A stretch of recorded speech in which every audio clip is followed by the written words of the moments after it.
Saul was a man of purpose, a man driven by what he believed to be a holy cause. With zeal in his heart and authority in his hand, he set out to crush a growing movement of Christians, those who followed the teachings of Jesus. He was convinced that these people were misguided, that they were a threat to the true faith. Saul was so focused on the mission that he failed to see the very thing God was doing right in front of him. His blindness was not of the eyes, but of the heart. One day, as Saul journeyed to Damascus, determined to arrest more followers of Christ, a light from heaven suddenly flashed around him.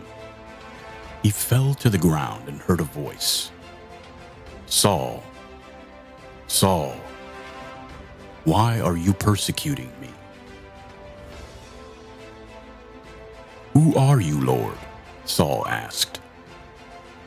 "I am Jesus, whom you are persecuting," the voice responded. And in that moment, Saul's life changed forever. For 3 days, Saul was physically blind, a reflection of the spiritual blindness he had carried for much longer. But in that darkness, God was doing a work in Saul's heart, transforming him from a persecutor into an apostle.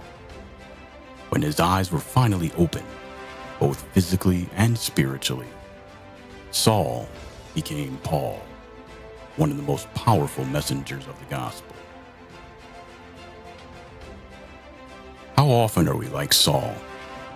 We can be so caught up in our plans, so convinced of our own righteousness, that we miss what God is doing right in front of us. We think we see clearly, but in truth, we are blind to the greater work that God is accomplishing.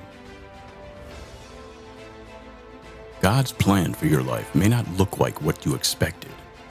It may not come with flashing lights or dramatic moments, but He is working, often in the quiet places, the ordinary moments, and even in the trials you face. The question is, are you paying attention? Are your spiritual eyes open? Consider your day-to-day life. How often do we rush past the very things God is using to shape us, to guide us, to draw us closer to Him?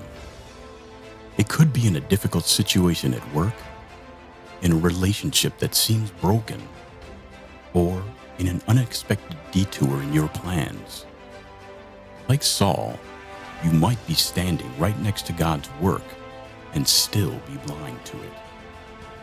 But if you seek God, if you ask Him to open your eyes, you will begin to see that He has been there all along, orchestrating a plan far greater than anything you could imagine. I'd like for you to reflect on these 3 things today. First, are there areas in your life where you're resisting what God is doing because it doesn't align with your expectations? Second, have you been so focused on your own plans that you have overlooked the work God is doing right next to you?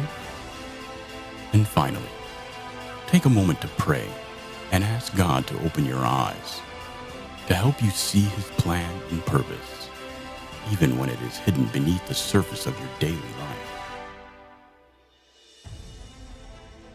Just as God had a purpose for Saul, one that Saul could never have imagined, He has a plan for you.